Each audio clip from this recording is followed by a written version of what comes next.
আপনি বলতে চান সংখ্যালঘু না, হিন্দু না, মুসলিম না, সবাই নাগরিক। কই, এখন তো আপনার কোনো সাড়া শব্দ নাই গৃহযুদ্ধের দিকে ঠেলে দেওয়ার জন্য।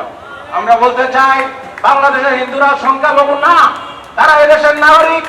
আপনার কথা আপনি রাখতে পারেন নাই, আপনার কথা থেকে আপনি সরে আছেন। আপনার পদত্যাগ আমরা চাই। আপনি দেশকে লুটের রাজ্যে পরিণত করেছেন। আপনি বাংলাদেশকে মায়ানমারের সাথে, ভারতের সাথে একটা সহিংসতার দিকে ঠেলে দিয়ে বাংলাদেশের ক্ষমতাকে ইরান, লিবিয়া, আফগানিস্তানের মতো চিরস্থায়ী বন্দোবস্তে পরিণত করতে চায়। আপনার ক্ষমতার আস্ফালনকে আমরা ভয় করে চলি না। আপনি বাংলাদেশের সাংবাদিকের সাথে কথা বলেন না, আপনি ইউরোপে গিয়ে সাংবাদিকের সাথে বাংলাদেশের কথা বলেন, থাইল্যান্ডে গিয়ে কথা বলেন, ইন্দোনেশিয়া গিয়ে কথা বলেন।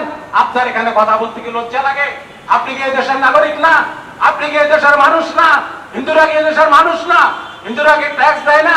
তাদের ট্যাক্সের টাকায় কি আপনার বেতন পাতা হয় না?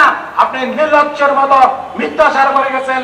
আপনার বাহিনী, স্থানীয় প্রশাসন বারবার নীরবতা পালন করে গেছে। যদি এই অবস্থা হয় তাহলে হিন্দুরা রুখে দাঁড়াবে। আগামী ভবিষ্যতে আপনার সরকার দুর্বৃত্ত এবং বাংলাদেশের ব্যাপারে কি পদক্ষেপ নেওয়া যায় সেটা আমরা ভাববো। আপনি হিন্দু, বৌদ্ধ, খ্রিস্টান এবং অন্যান্য সম্প্রদায়ের যেসব মুসলিম ভাইরা আছে, আহমেদিয়া সম্প্রদায়, কাদেরিয়া সম্প্রদায়, তাদের উপর বারবার অত্যাচার হয়েছে। তারা কিন্তু দেশের সংখ্যালঘু। আপনি বলতে চান সংখ্যালঘু না, হিন্দু না, মুসলিম না, সবাই নাগরিক। কই, এখন তো আপনার কোনো সাড়া শব্দ নাই। আমরা আপনাকে স্পষ্ট ভাষায়, ব্যর্থহীন ভাষায় জানিয়ে দিতে চাই, যে সমস্ত হিন্দুদের বাড়ি লুটপাট হয়েছে, ঘর বাড়ি জ্বালিয়ে দেওয়া হয়েছে, ক্ষতিপূরণ দিয়ে তাদের বাড়িঘর নির্মাণ করে দিয়ে আপনি তাদের কাছে ক্ষমা চাইবেন, পুরো দেশের মানুষের কাছে মাপ চাইবেন।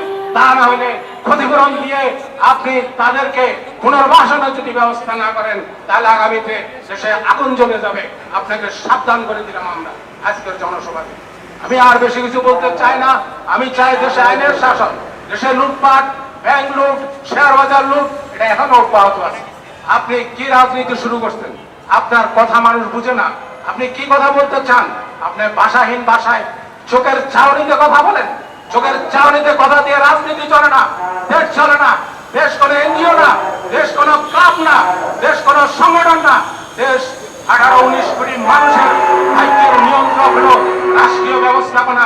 সেই রাষ্ট্রীয় ব্যবস্থাপনাকে এক শ্রেণীর উর্ধী বয়সের চ্যাংরা দুর্বৃত্তদের হাতে ফেলে দিয়ে আপনি রাষ্ট্রের মধ্যে সহিংসতা তৈরি করে আপনি বারবার জামায়াত ইসলাম, বাংলাদেশ জাতীয়তাবাদী দলের সাথে চাপে পড়ে কথা বলেন।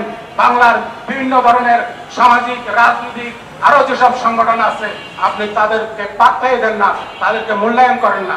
দেশটা জনগণের, দেশটা কুলি মজুরের, দেশটা শ্রমিকের, দেশটা কৃষকের, দেশটা খেটে খাওয়া মানুষের, দেশটা রিক্সাওয়ালার, দেশটা সবাই। কিন্তু আপনি মানুষকে মানুষ বলে গণ্য করছেন।